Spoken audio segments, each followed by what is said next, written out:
निस्वार्थ प्रेम फक्त आईवडीलच करू शकतात. एक मेडिकलचे दुकान होते. औषध घेण्यासाठी लोकांची गर्दी होती.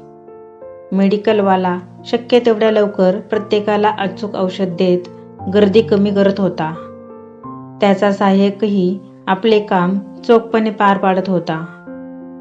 त्याच वेळेस रस्त्याच्या पलीकडच्या बाजूला झाडाखाली एक बाई मेडिकलकडे बघत ताटकळत उभी होती. बहुधा ती मेडिकलमधील गर्दी कमी होण्याची वाट बघत असावी. मेडिकलवाल्याचे तिच्याकडे लक्ष गेले. तिची अवस्था पाहून त्याने काही वेळ सहाय्यकाला दुकानाकडे लक्ष दे असे सांगून आजीकडे धाव घेतली. आजीने त्याला पाहिले. तिला खुशाली वाटली. आजीच्या राहणीमानावरून ती मध्यमवर्गीय कुटुंबातील वाटत होती. मेडिकलवाल्याने तिला कोणते औषध हवे असे विचारले. आजीच्या डोळ्यातून पाणी येऊ लागले. मेडिकलवाला म्हणाला, काय झाले आजी? औषध घ्यायला पैसे नाहीत का? आजी म्हणाली, पैसे आहेत, पण मला हवे असलेले औषध तुझ्याकडे आहे का? मेडिकलवाला गोंधळला. त्याने आजीकडे औषधाचा कागद मागितला. तो आजीकडे नव्हता. आजी म्हणाली, लेका, माझा मुलगा तुझ्याच वयाचा असेल. तो बायको मुलांना घेऊन दूर राहतो. दर सुट्टीत मला भेटायला येतो, पण गेली काही वर्षे तो भेटायला तर येतच नाही, वरून न येण्याची कारणे चिठ्ठीत लिहून पाठवतो. म्हणून मला एकच औषध हवे आहे. मला मूल आहे हे विसरण्याचे. आहे का तुझ्याकडे औषध?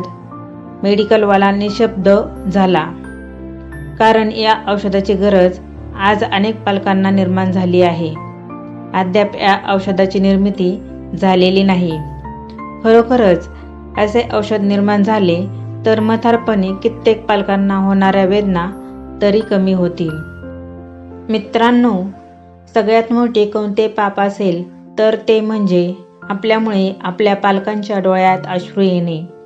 त्या पापाचे प्रायश्चित्त कोणत्याही पुराणात दिलेले नाही. म्हणून हे पाप आपल्या हातून घडणार नाही याची अवश्य काळजी घ्या. स्वार्थाने बरबटलेल्या जगात आपल्याला यशापयशासकट जर कोणी स्वीकारत असेल तर ते म्हणजे फक्त आपले आई बाबा. नेमके आपण त्यांना आपल्यापासून दूर करण्याचा अपराध करतो ते त्याचीही खंत करत नाहीत.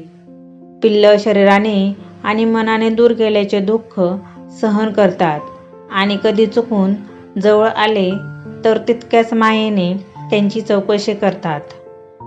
अशा प्रेमळ जन्मदात्यांना दुखवण्याचे पाप कधीही करू नका.